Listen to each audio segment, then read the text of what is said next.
Okay, welcome back. This is part two, the conclusion to how I got 36 to life.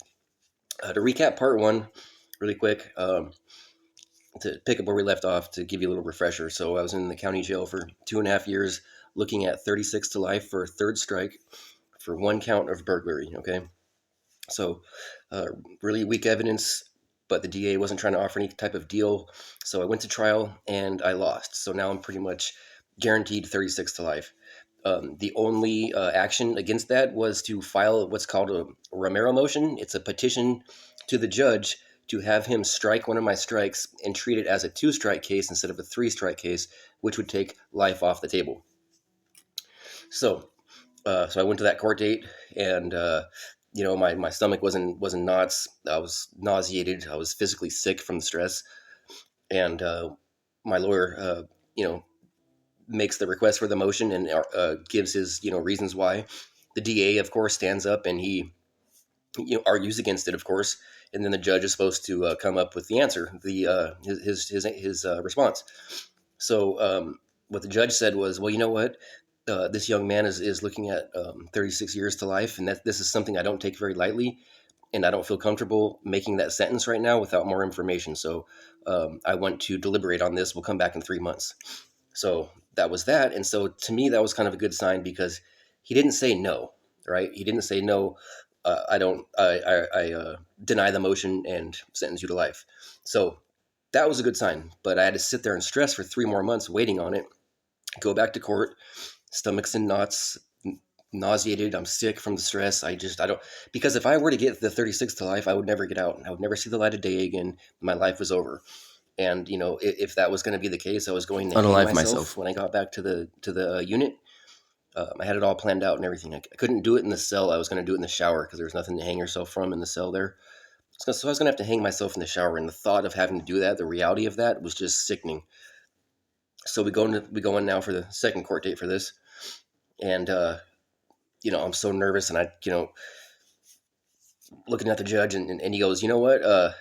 I still don't feel comfortable ruling on this yet. I'd like to find out more information about the case and about the defendant. So I'm going to put this for probation review, and I'll read that report, and I'll make my ruling then. So what that means is they call it a probation report. It's basically I'm going to have an interview with a probation representative, and they make a sentencing recommendation. It doesn't mean I'm getting probation. It's just a formality. But they basically make sentencing recommendations to the court. And so the judge wanted to, deliberate some more and get that information before he made his choice, which is, to me, a really good sign. This is the second time now that he has not said no. So he wants to, get more information. So a couple weeks later, my lawyer gets at me and he says, look, this is a double-edged sword. The main concern here is because it was a burglary, they want to know if you knew whether or not someone was home, because we know nobody was home at the time, but did you know that? And I'm like, well, yeah, of course I knew that. He's like, so this probation lead is going to come in and ask you questions, and you have the right to remain silent. You have the right to plead the fifth, and anything you say will be used against you. Now, you were already found guilty. However, if you were to go have this interview and cooperate with the questioning, whatever you say can be used later against you if you decide to come back on appeal. So if you were to appeal this case for some reason in the future, it's not going to work out for you very well because now you're going to have incriminating statements. So it's a double-edged sword. But my lawyer says, I recommend you do it and cooperate because it's your only chance at not getting a life sentence. I said, yeah, I'll cooperate. I'll talk to her. So the lady comes in, she interviews me, and I basically just told her the truth. Told her that I was a drug user, and that's the only reason why I would ever, steal from someone or commit a crime. And I was extremely, remorseful, and I regret doing these things, and I do feel like I need to pay for it somehow. But and the last thing I want to do is like scare somebody while they were home. So I knew that the people were on vacation, and I kind of just explained all that to her, and she made a recommendation. She goes, okay, well, I recommend that you get the minimum sentence. I could see that, you just need help for your drug addiction. You come from a good family. You have lots of good job skills, it looks like. You have a high school diploma, so that's what I'll recommend. I'm like, okay, cool. So the third court date, right? We go into court. I'm nervous as hell, sweating, nauseous, sick with anxiety, because this is the day I learned my fate, And so I go into actually, hang on a second. So unbeknownst to me, while I'm in the While I'm in the holding tank, my parents were in the courtroom, right? And they were seeing some of the cases that went before me. And my dad told me later, he said, that judge was giving out life like candy that day.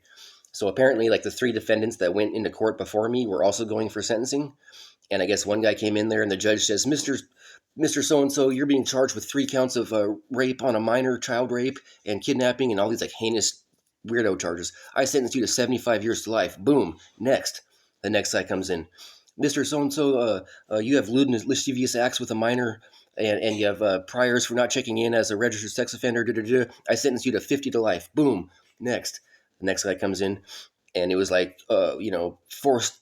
I don't even want to say it. It was just like more like child molestation charges, and he gave that guy like 100 years. Okay, then I come into the courtroom, right? Me with my petty little burglary charge. So that looks. I think that's part of what saved me because the judge was dealing with these cases all day with these heinous offenders that would hurt children and women, and had long records of that type of behavior. And then I come in with my little rad ass, property crime.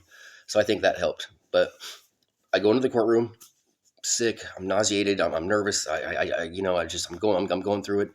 And the judge says, okay, well, I've made my decision in this case. And so here's my findings. And then he just starts ripping into me, right? He's like, Mr. Lloyd, you were on parole and you didn't get help and you didn't address your drug problem then. You committed the same type of offense that you have on your record, da-da-da-da-da. And he was just, you've never successfully completed parole. And I'm like, oh, fuck, my heart just sank. My stomach started nodding up. And I'm like, oh, he's going to shoot me down. He's going to shoot me down. And he kind of reams me for a little bit. And then he goes, however, I do understand that you do have a drug addiction that you need to get help for. And I'm not sure if prison's the answer, but nevertheless, the courtroom does recognize that you have good job skills. You have a high school diploma. You come from a good family. The court sees you have strong family support in the community. The court recognizes your family in the courtroom. They've never missed one single court date. And for those reasons, Mr. Lloyd, I'm going to grant your motion. I'm like, yes. Like a big weight just lifted off my shoulders. And so, so now life's off the table. That is just, thank God. So the motion that we filed to have him strike one of those strikes, they almost never do that statewide. It's really, really hard to get one of these motions won. So it was like a Hail Mary, and I got it. It was nothing short of a full blown miracle for that to happen. It's hard for me to pound that point into you guys, but yeah. So that was a miracle. Okay. So now it's just a question of sentencing, right? Am I going to get the low term, the midterm, or the maximum term? So basically, my best case scenario at this point is going to be 14 years. So you're thinking, well, 14 years, how's that possible? Burglary carries 2 years as a minimum, 4 years midterm, and 6 years maximum sentence. So the low term is 2 years, but I get a doubled sentence because I have strikes. That makes 4. Then I get 5 years for every prior strike I have on my record, which is 2, so that's 10, and that makes 14. The midterm is 4 years, double that makes 8, plus the 10 makes 18. And then the maximum will be 23, which would be the 6 years doubled up for 12, plus the 2 5-year enhancements to make 22, plus a 1-year prison prior to make 23. So that's what I'm looking at. So best case scenario would be the 14 years. I already had like 3 years time served. And then by the time I got to prison, I'd do about half of what was left, which would have been 4 or 5 years. Not bad. Then the midterm and then the high term. But even if I got the high term, I'm not getting life. And I knew that something, I might get out early one day down the road. Laws might change. But even if I got to 23, I'd have to do about like 9 or 10 more years at that point, which is a long time, but it's not life. So we go for sentencing, and the judge basically looked at me and he said, "Look, I kind of went out on a limb for you and granted your motion for the striking a strike, but now I have to go with what the DA recommends for sentencing, and that's the maximum. So I sentence you to 23 years. Good luck, Mr. Lloyd." Hits the gavel, and that was that. And so while to you guys it might sound like I got a bad rap, a bad deal, getting 23 years, and it is, don't get me wrong, it is, but it was so much better than 36 to life because here I am sitting in front of you now. And I ended up getting out early. I got out in 2020 when my release date was like 2032. So I ended up getting out early. I'll do another video on that because I'm running out of time. But long story short, I went to prison and I started changing my ways, changing my life, got a college degree, got 2 college degrees, and some other things I'll talk about in a different video. So that's how I got 23 years. You guys have a good one. Be sure to like, comment, subscribe, and follow. Thank you.